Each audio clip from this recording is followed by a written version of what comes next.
Alright guys, welcome back to the channel, and today we're going to be talking about cars that I will be possibly looking into to replace the Sport Trac as a daily driver by the end of this year. So unlike the video I did when the truck first burned up, this is actually happening this time. This is something that I have set myself on, it's something I'm working towards, and hopefully by the end of the year this will be coming to fruition in full. So let's talk about those cars. I have quite a few requirements. It needs to have 4 doors, be built in the last 5 years, preferably automatic, has to have a large trunk that's not an SUV or pickup truck, and I'm trying to stay away from domestics. I had a lot of bad experience with domestic cars. My mom's Dodges were awful. My mom's Chevy Equinox had its first hiccup recently with a VVT solenoid failure. The Mustang hasn't been great, and ironically enough, the Cruise has been the best car so far out of the group. Granted, it's a Cruise. They have a bad reputation, and I worry that their reputation will catch up to it eventually. But as of right now, it's doing fantastic. And of course, the truck, it's been my truck. It's not been very reliable. I mean, it did catch on fire due to a poor reliability issue. But anyway, let's talk about the cars that I'll be looking into replacing the truck with. I've got quite a large list. We're going to talk about all of them, and let's get started. So the number one car, really, it's a brand that I trust. It ticks every single box, a large trunk, a good automatic, lots of features, lots of tech, and like I said, it's a brand I trust, and it fits right at my price point at 35 grand. This is kind of my budget I've set. I could probably swing a little bit more up to 40, but I'm trying to shoot for 35. Let's talk about the car. My number one car, this is the car I probably have my heart set on the most because it just does everything, and it's a brand I trust. It's the Kia Stinger GT. A lot of people know my love for Kia is, based on that red Spectra that sits out in the driveway. That car, has a giant viewership on this channel, almost as big as the Sport Tracs, and I would say that a lot of people, would love to see me jump back into a Kia platform in particular. The Stinger is kind of the halo car of the KDM scene. I've always loved the KDM scene. The Genesis Coupe was a freaking fantastic car. I've had the experience of driving one. I learned a lot of what I know driving stick shift has been in a Genesis Coupe. I had several hours of seat time in one in a parking lot. It was really fun. And I've always kind of liked the Velosters. One of my friends, Ron, who is also my assistant manager at work, who was in the background of a boosted video, he doesn't like being on camera, so I'm trying to keep the camera off of him, but he has a Veloster N. Fantastic car. I loved riding in that car. I've only got to ride it once though, so Ron, if you're watching this, we need to go for more rides, dude. And of course, I love Kia as a brand. Kias have never given me any trouble. I think out of all the brands that I've ever seen, our Spectra has been the most reliable car ever, for our experiences. Like I was saying, a lot of the domestic cars we've owned have been problematic. That Spectra outlived the Caravan, both Caravans. It outlived, the Mustang even, and it's still running very well to this day. The car is starting to show its age, of course, starting to have, its little problems here and there, but at the end of the day, the car is still running strong, and I think that's what gives the Kia Spectra such a good advantage, and that's why I love Kia as a brand, and why with the Stinger, I'd be more than happy to go back to them.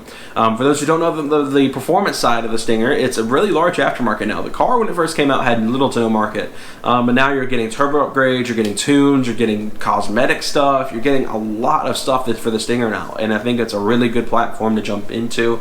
And I think out of all the cars I've looked at for this that involve this channel, I feel like if I'm not going to get another Ford platform, that getting a Stinger is the right way to go, because Kia has a bit of a home here. And I think that jumping into the Stinger will be a great idea, not only for the channel side, because it's going to give those people that have watched the Spectra stuff, my old Kia Spectra videos, give them something new to watch. And of course, the Ford side, of course, is still going to get to watch it because I'm going to do lots of cool stuff for it. People that watch, this channel, for more than just the truck are going to get to enjoy this build just as much. And it's going to be a fun time. I'm really excited for the new car. But, of course, the Stinger is just kind of the breadwinner because of just all it comes with. But performance-wise, 3.3-liter twin-turbo V6, 365 horsepower. It's available in rear-wheel drive and all-wheel drive, which I will be shooting for the all-wheel drive version. If I can't get the all-wheel drive, though, I'm not going to cry that much about it. The platform is really good. It's got sunroof, radar guided cruise, heated and cooled seats, blind spot, all that good stuff. CarPlay, Android Auto, the whole 9 yards. All the stuff that I would have to do to a car myself is in that car, and out of the box, which is just a huge win for me because I enjoy working on my own car and getting to make those videos. But gosh, having a car that is going to save me hundreds of dollars in time and effort and all that stuff, and it's going to be such a good thing for me.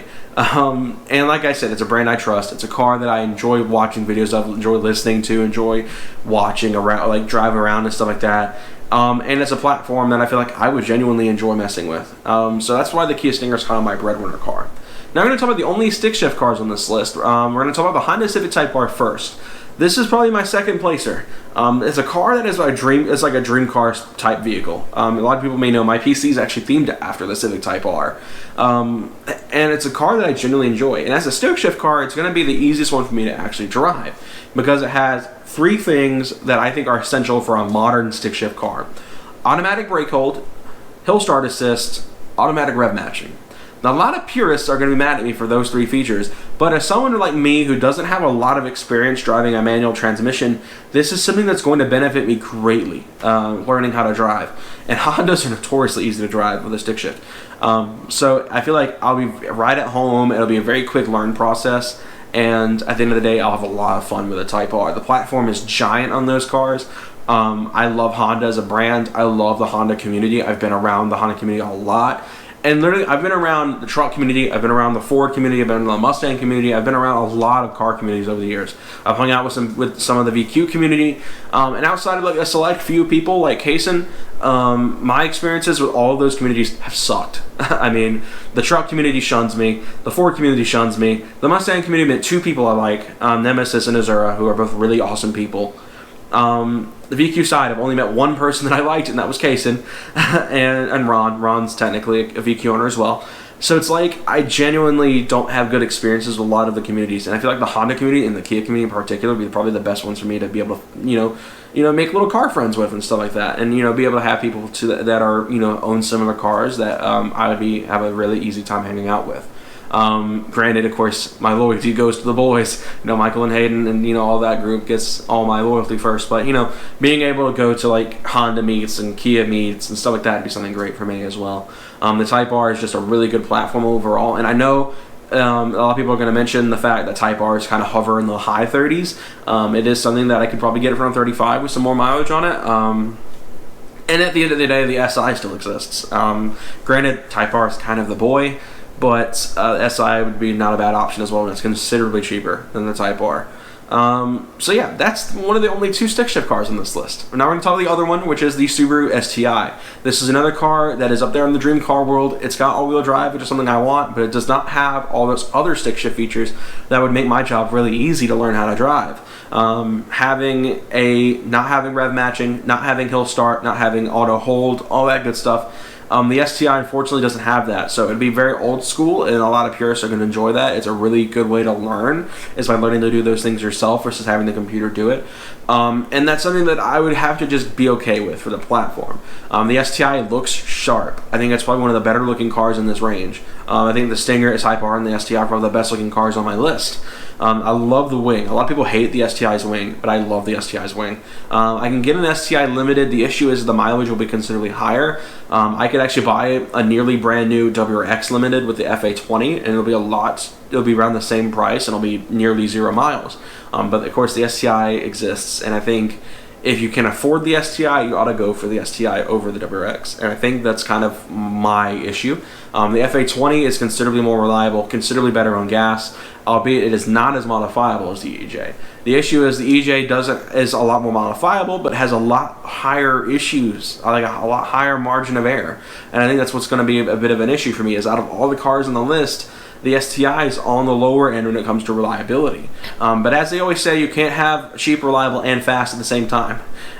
It's kind of a thing, it's like you can have cheap and reliable, cheap and fast, or reliable and cheap and reliable and fast. You can't really get one car that does all of those at once.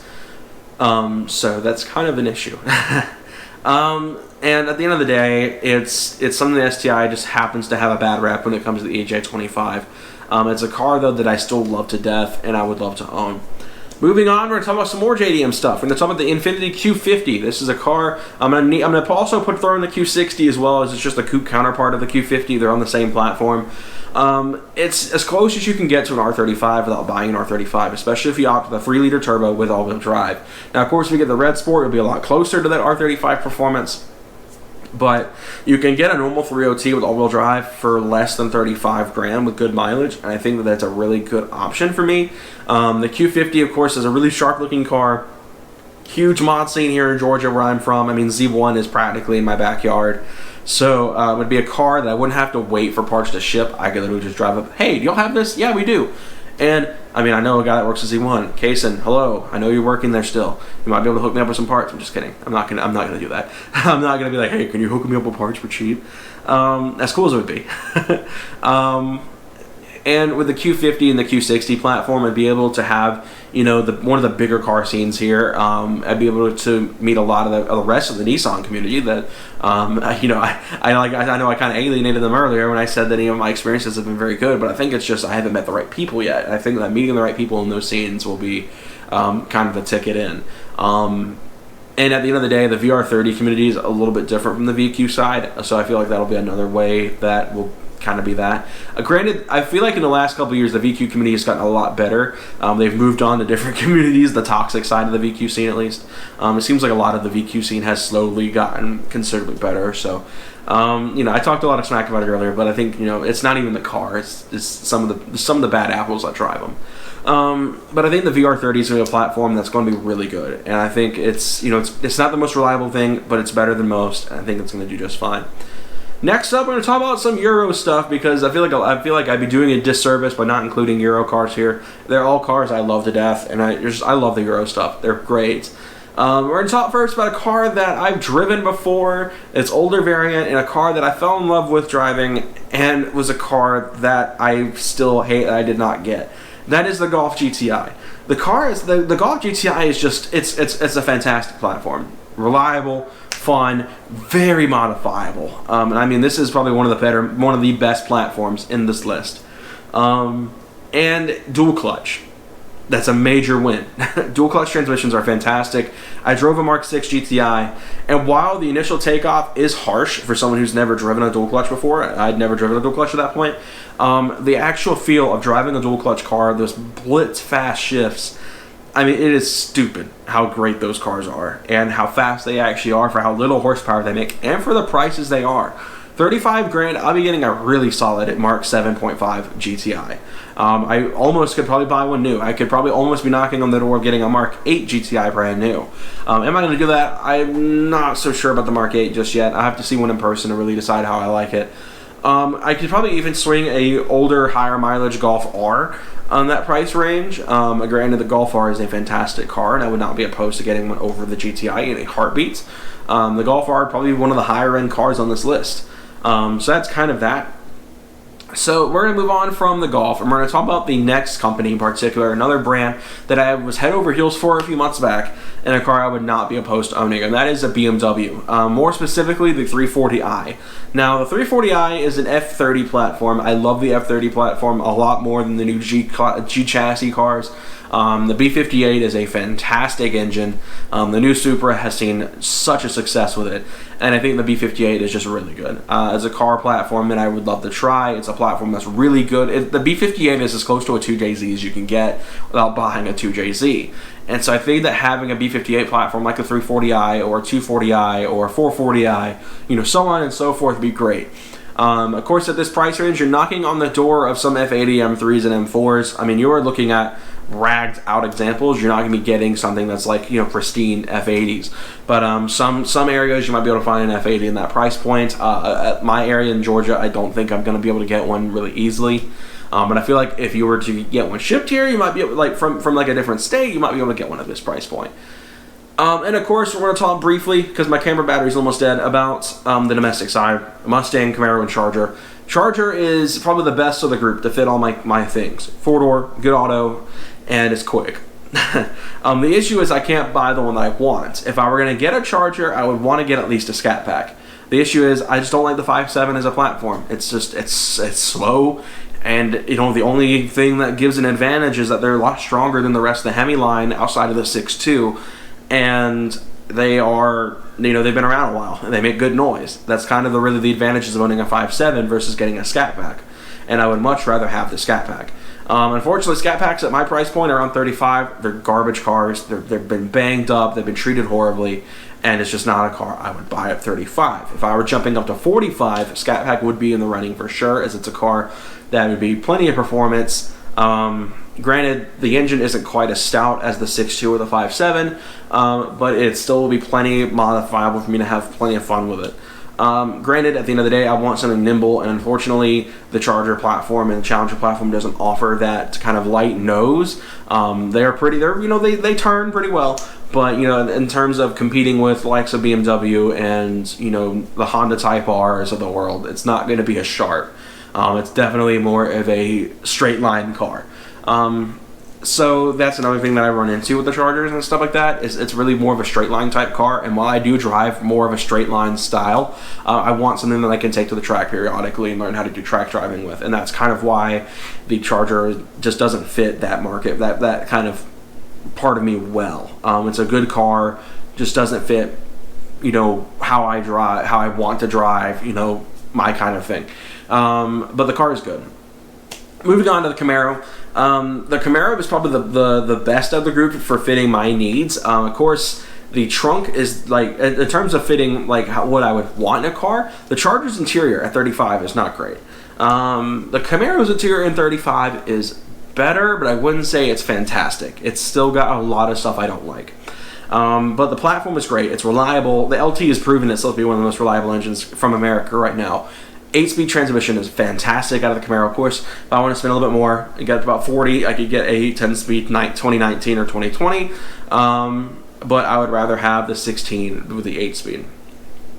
Moving on to the Mustang, 2018 and up is the only way I'll buy one. The 6-speed transmissions are not great. The 6R80 is a slush box, albeit very strong, but it's a bit of a slush box.